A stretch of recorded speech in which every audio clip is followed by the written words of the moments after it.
Hi, everyone. Thank you for watching the DaliTalks show. I am your host, Dali Rivera, the founder and creator of DaliTalks. And today I have a special guest that I'm really excited to have because I've been following her on Instagram for a long time now, and her and I align with our missions on what we're doing to help improve this world. So, without further ado, welcome, Wendy. Welcome to the show. How are you doing? I'm good. Thank you so much. Thank you for having me. So, Wendy, can you tell our audience a little bit about who you are and what you do? Yeah, of course. So, my name is Wendy. I actually graduated from UCR in 2019, this past year. So I am a CEO and founder of Love4Life Association, a nonprofit for bullying and suicide prevention. We are mainly like a peer-to-peer based. We trained youth and for them to become like peer mentors. They do a lot of school campaigns, education within their own school, as well as the community, other schools and community groups. And we're also working with parents and educating them on bullying prevention and suicide prevention. But more than anything, we are promoting like love, spreading kindness, self-love, and all of that. So that is like my main passion, and our main goal is to like help as many kids, as many youth, as many families as we can. That is awesome. So, I know your backstory, but because viewers don't know your backstory, would you mind sharing a little bit about it? Yeah, of course. So, when I'm gonna share why I started Love4Life and how it has like, it has we have been able to grow in order to help more kids and more of the youth. When I was in middle school, well, I think a lot of things like inspire me to start Love4Life, not only like this specific situation, but like my parents always teaching me about, spreading kindness and standing up for others. I remember also in those times I had a teacher. She was my avid teacher, and she would always talk to us a lot about bullying prevention and all of that, and it was really, really inspiring. So I think all of that had a lot to do with me thinking of starting Love4Life. But there was a situation that I went through in middle school that made me realize the importance of us being as a community standing up together and doing something. I was in the Abbott program, and the way it was is that we had the same students throughout throughout the entire day, all week. It was about 30 to 35 students, right? So we saw each other all day and every day. I noticed that one of my classmates stopped showing up to school. So I remember like asking one of my teachers, like, hey, I've noticed she hasn't been coming to school. Is everything okay? And he said, I remember he told me, I cannot tell you, but what I can tell you is to pray for her. So that worried me as I was in middle school. And I decided to send her a message through Facebook asking if everything was okay, and like just telling her that if she needed anything, like I was here because I've noticed she hasn't been coming. And she didn't respond, but she came back a few weeks later. And she told me that the reason she was gone was because she tried to take her life. Mm. So I think that specific thing that happened, that specific situation made me like think that again, we're a room full of 30 to 35 students. Like we see each other all day, every day. And no one in that room like noticed that she was going through something. And like I honestly, and I don't really blame anyone in that room. I don't even blame myself because I was in that room as well. Because we were never educated on suicide prevention, on bullying prevention, or anything like that. And it made me realize the importance of it, of us. If maybe I would have been educated, because people, those who are taking their lives or want to take their lives, are screaming for help in many different ways. And there's many different signs, warning signs, and there are many different ways we can notice. And if we would have been educated, I'm thinking like maybe we could have done something about it. So I realized how important it was.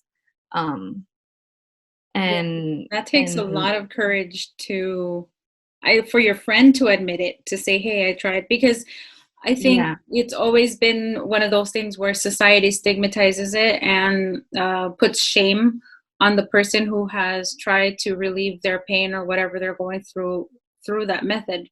So that alone takes a lot of courage, and that was really amazing. I was very taken aback when I learned about why you started this, because not every middle schooler goes out and says, I'm going to do something about this. You know, a lot of times they'll be like that really good friend, to that individual, but they don't take it to a bigger scale the way that you have. And I admire that so much. And I love it. Oh, thank you. Thank you so much. No, Yeah. I think that was like, that inspired me to start it. Again, it was like everything, like how I grew up and everything, with my parents, like as a role models. So that also like, I was always like something that was always put a lot into me was having empathy. And I think like, teaching others, or like, sometimes like especially kids, you don't realize that someone else has a life and someone else has their life is different like yours, or they might be similar, they just deal with it differently. Right. And since we're not going through it, it's really easy for us to say, well, just do this, or like it's not a big deal. But you don't know like that person and what they're going through. So that's why like I thought it was really important for us to like promote more empathy, or teach more empathy, and more like awareness. So that's when I was like, when I went to high school, I started as a school club. And when we first had our first meeting, it was like five youth, and they were like all my friends. And then the next year we grew a little bit more, we had like 20 members. And I remember our third year was our biggest year. We had like over 50 members. And I remember getting like messages saying like, hey, from other schools saying, I want to be part of this. I want to be part of this. So we started working with the city to bring those resources to the community. And that way, anyone from any schools that would like to be a part of Love4Life and join this like education and awareness, they could come. And then we started like growing even more, because some of the youth were so passionate about it. And I'm really, really happy that we are able, as an organization, because it takes a team, we are able to inspire the youth to actually go on and lead Love4Life at their own schools, and them make their own make their own like their own part into it. And they're so passionate, it's so amazing. And so that's when we started like growing. So now we have it at Rancho Verde High School, Orange Vista High School, Paris High School. We have it at UCR, UC Santa Cruz, UC Berkeley. We're working with the city of Paris, and we also just started our workshop with Valverde Unified School District. So we are really happy to be able to have all these locations where the youth can come and they can feel very safe, and they can feel like they're never going to be judged. And not everyone that comes to Love4Life are youth that have been through like suicide thoughts, or like through bullying. A lot of the times they just want to come because they want to like make a difference, and they want to help someone else. So it makes me really very happy to see all these people adding up to our group and our team in order to like make a difference. That's our main goal. Yeah, that's pretty incredible. So then these clubs, they're self-organizing and self-running with your guidance, right? Yeah, with our program, they use our program. However, we're very they do get trained. They get trained by Love4Life and the Riverside University Health System, behavioral health. They come out and do trainings for the youth as well. And we try to constantly have more training for them. Of course, we like to protect their self like we try to protect their mental health as well. um so a lot of the activities we do is also for their like self-esteem and mental health. But yes, we do a lot of training with them, and they are leading. Every chapter has like their Love for Life advisor and their own school advisor, so they're getting like all the support from the organization. And but we also want to empower the youth and for them to build those leadership skills and for them to feel like it's their own. We always tell them we're a family and it's your club, you know. Any ideas, any like things that are positive for the community and for the schools, we're more than happy to incorporate it into our program, because they are so amazing. They go and do the work, they go and inspire their peers, and they do it with so much passion. Like, I admire them so much, and I think like they're one of my main motivations. Yeah, that's got to be very motivating, because for somebody to see your vision very clearly and to want to go ahead and recreate that vision at their school, that's a heck of a compliment. So then once these kids go ahead and form their club, the Love for Life Club, and you've provided the training and everything, what type of activities are they allowed to do or not allowed to do? And does everything have to be pretty much cleared through, say headquarters Love for Life, or do they have pretty full autonomy for the most part to do whatever activities they want to do? They mainly use our activities. We like to, like I said, empower them, and we let them like do activities for themselves as well, as long as they're positive. Any big thing that can maybe like change or like affect like the name or the like the main changing the program or things like that, what is based on Love for Life, it does have to go through our board of directors.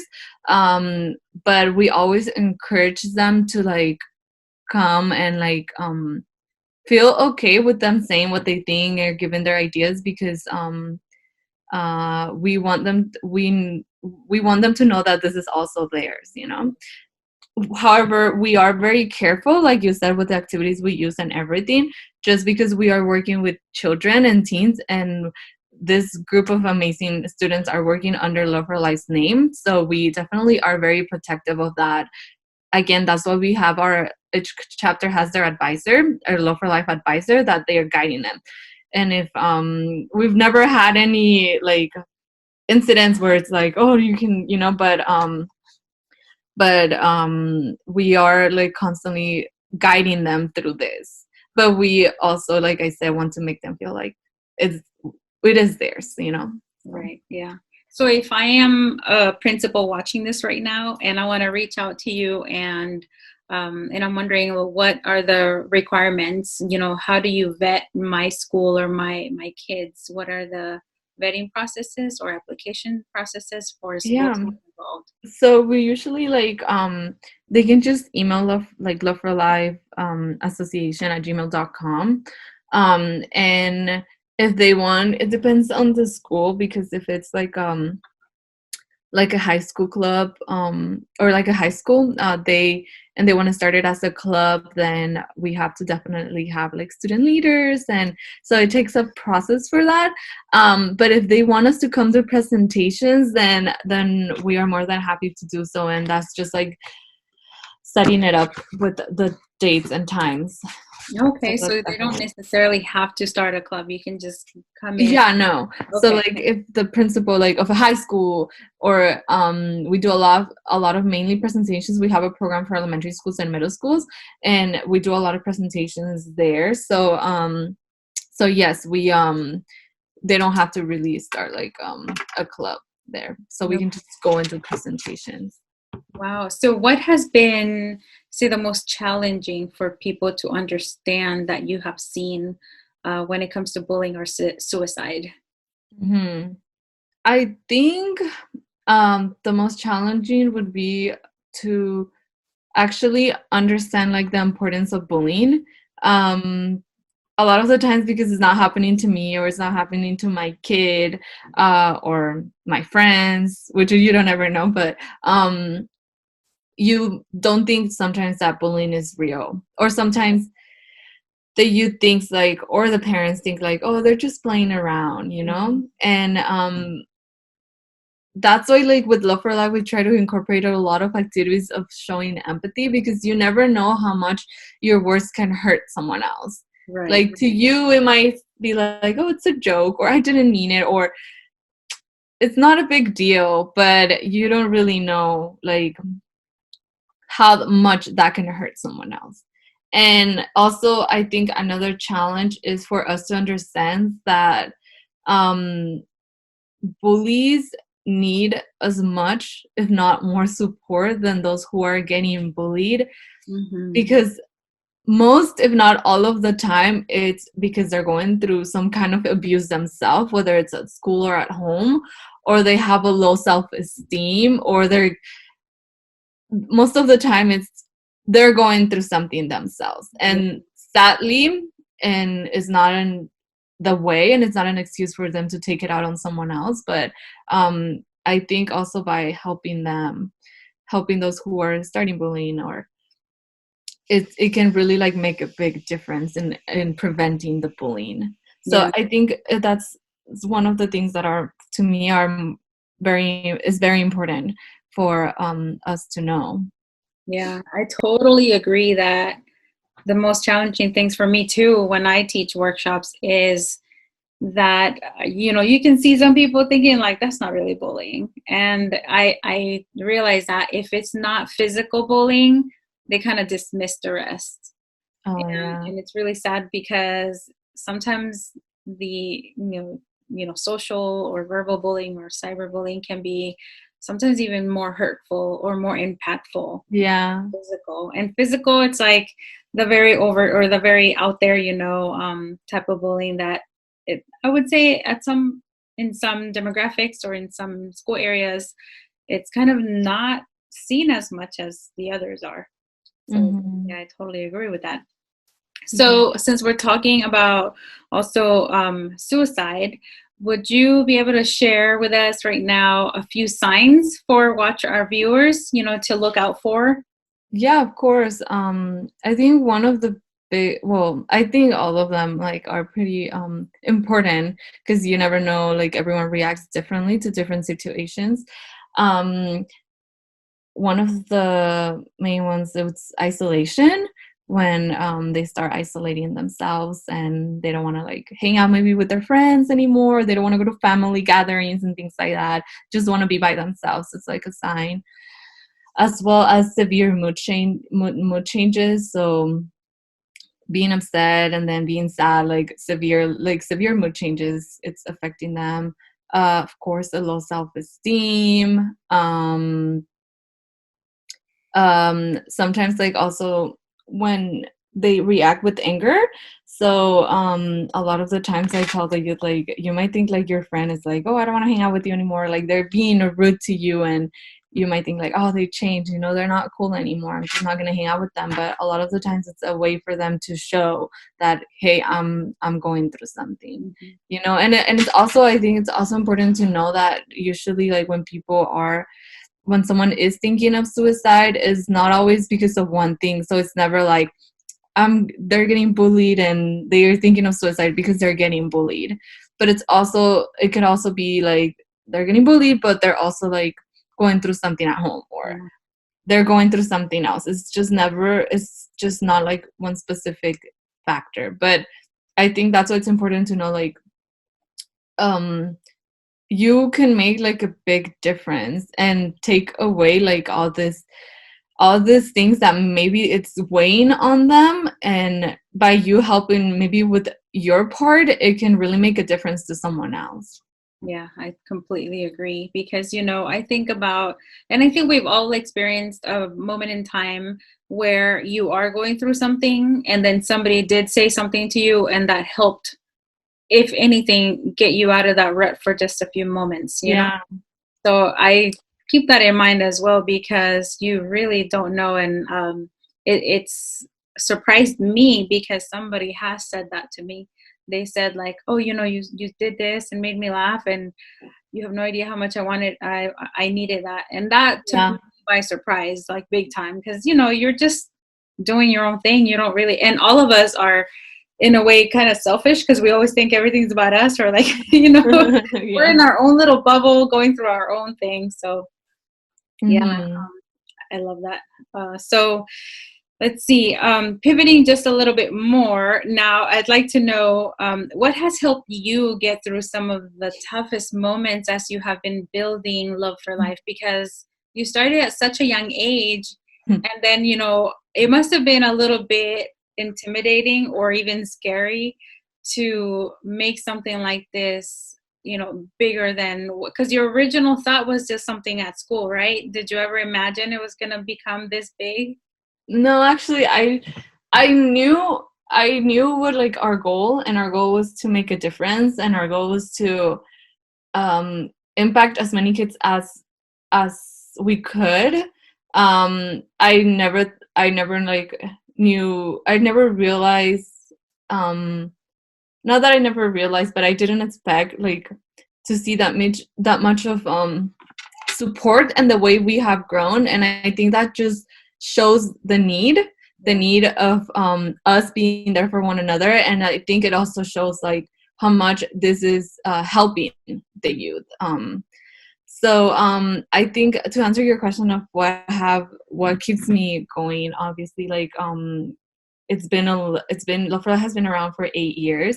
So we have come um, we have come through some challenges, but I think what always like keeps me going, that makes the challenges seem like nothing, is the members and the Love for Life members, and how much they always inspire me every single time. And sometimes I have like meetings with a couple of the members with like, I don't know, like Santa Cruz or Berkeley, like around, even here locally. And they tell me like, oh my gosh, like I accomplished this, we accomplished this, like we helped someone. And to me, like hearing those things, it's like, okay, like this is all worth it. Sometimes they come in there like, a member came and told me that they feel like Love for Life is their safe place. They feel like they actually belong somewhere. And that's already like more than enough. And most importantly, like I think when we go out to the schools and we see how much we help the kids and how much they feel okay to go and ask for help, because that's our main goal, for them to ask for help and get the resources that they might need. I think that inspires me, and not only me but also all of the members, as well as we ourselves, like Love for Life, have got messages um, saying that we help save their life, and Wow. that before Love for Life, like they felt like they didn't have any like they didn't have a purpose. And now with Love for Life, that they feel like they have a purpose because they can help someone with what they went through. Mhm. So I think just saving one person, or just helping one person, it's more than enough for me to keep motivated and for me to keep going. Not only me, but like the entire team, um, to go through any challenges for the kids and for the youth, because this is all for them. And that's what keeps us like inspired and motivated through everything. Yeah. Oh man, you've got a gem right there. And it's so cool because sometimes when because my workshops are mainly for the parents, but I have a lot of times I invite them to bring their kids too. And one of them in particular, she comes to almost all of my workshops. And we were talking and you came up and I said, oh yeah, I just met her and her mom the other day. And she said, oh yeah, my son's been going to her for the last 4 or 5 years. And that I was like, oh, I gotta tell Wendy. I wonder if she knows that this is how loyal or her kids are, that Oh, stick around for that long. So that was really, really cool. I was like, oh, I can't wait to tell her. oh, thank you. No, thank you for sharing that. See, those things is like what motivates us, and we love every single one of them. We always tell them that they can count on us, literally like a family, and that they feel safe with us. And they're gonna get the help that they need through our support. So I'm Yeah. really happy. Yeah, our members are so amazing. They're so committed and they're so passionate for what they do. Yeah, and they look like they have a ton of fun. Every time I see the events online, that I will go to one of them after this whole coronavirus thing is Yeah. over. But yeah, it's so it looks so fun and so like just like you're going to a party. You know, mine are more formal, so kids are gonna be like, you know, which is fine. But yours are very, very actionable and fun and vibrant, and it always looks like they just have a ton of fun, and I love that.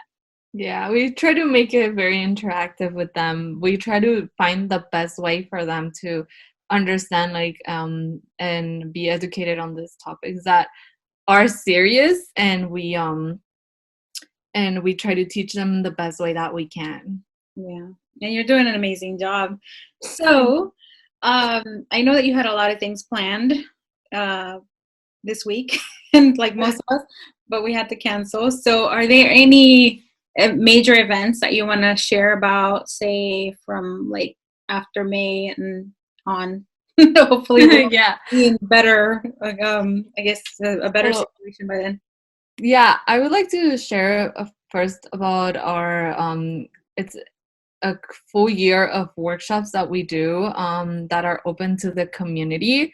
Every first Wednesday of each month, we have workshops at the City of Paris Senior Center from 5 to 6 p.m. And those are for teens. And then every third Wednesday of each month as well, from 5 to 6 at the Senior Center at the City of Paris, we have workshops for children. We have, they always like ask me like how little, but we have little ones that that come to mainly I would say those who are in elementary school, and for the teens, middle school to high school. It is different. You deliver the information differently, and that's why like we separated those workshops. And we also started our workshops with Valverde Unified School Districts that are also open for the community. They very kindly let it open for the community. Not, you don't have to be a Valverde Unified School student. You can just come to our workshops, and they are the fourth Thursday of each month. And they're a Valverde Academy from 5 to 6 p.m. as well. Perfect. That one's perfect for me because I'm in that school district, and it's perfect for me. Nice, yeah. So the ones for Valverde, we have staff for teens and children. We still separate the workshops, but it's during the same time and the same location. So those are the workshops that we have open for the community. An event that we are still planning and we have it coming up is for September, we're going to have our annual 5K suicide prevention walkathon. So we do, it's a fundraiser, and we walk, and after we have like a resource fair. So we have different resources from the community on suicide prevention, and all of our chapters come together. Last year we also had like Santa Cruz come, and they also had their booth right there. And we also try to make it very fun. We have like little games after. We had a taco truck and free water and all of that. So we are very excited to plan for it. Every year we also have an award night. So I think it's also like important for us to say for those of the youth who would like to like be a part of Love4Life. So every year, it's usually in May. I am not sure if we're still gonna have it in May, but we, from each chapter, we all come together and we award the most active members, as well as seniors get their Love4Life medal. And they are like, well, they are welcome to come with their family. We provide them with dinner. We have a little DJ dance afterwards, and it's just very nice for us to all come together, because a lot of us are like, although we're at different places, we're all the same. We're all Love4Life, and we also like to do events and things where we all come together, and sometimes like you meet other Love for Life members and you grow like a connection with them and a friendship. So I think that is also very important for us to do things that is not only like Love for Life Rancho and Orange. Like, no, we're coming together, we're all Love for Life. Yeah. And we try to do also things like that where we all come together. That's awesome. Well, thank you so much for your time, for sharing your story about how you're delivering your message and helping the community, and especially for letting us know about the upcoming events. And now, lastly, where is the best place that people can reach out to you or, find out more about you? Mm-hmm. They can reach out to us on Facebook. Is Love and the number 4 and then Life Association, or on Instagram, which is at Love for Life Club. We also have a website. It's www.loveforlifeassociation.org. Or our email as well, which is loveforlifeassociation@gmail.com. Awesome. Thank you so much, Wendy. I can't wait to make it out to your workshops and your events as soon as we are out of quarantine. Yeah. So stay healthy and enjoy your time off. And thank you so much. Thank you so much for having me. Well, there you have it. Thank you so much for watching the DaliTalks show once again. If you really liked Wendy Romero and Love for Life and what they do, please make sure to check out their website. I have all of her contact information below. And if you like this video, please click like, subscribe, and spread the word. Share the love. See you next Wednesday when I publish another great interview with another great guest.